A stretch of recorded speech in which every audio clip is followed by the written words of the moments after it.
চীনের অর্থনৈতিক প্রবৃদ্ধির গতি ত্বরান্বিত করতে ২০২৫ সালে আরও সক্রিয় পদক্ষেপ নেওয়ার অঙ্গীকার করেছে দেশটির প্রেসিডেন্ট শি জিনপিং। নতুন বছরের আগমনে দেওয়া ভাষণে দেশটির জিডিপি বিদায়ী বছরে অন্তত ১৭.৮ ট্রিলিয়ন মার্কিন ডলার ছাড়িয়ে যাবে বলেও আশাবাদ করেছেন তিনি।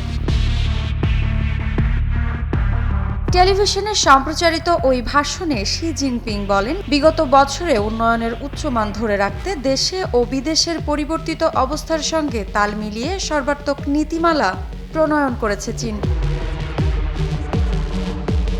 প্রেসিডেন্ট শি জিনপিং বলেন, চলমান অর্থনৈতিক ব্যবস্থায় নতুন কিছু চ্যালেঞ্জ রয়েছে, তবে কঠোর পরিশ্রমের মাধ্যমে সব বাধা উতরে যাওয়া সম্ভব।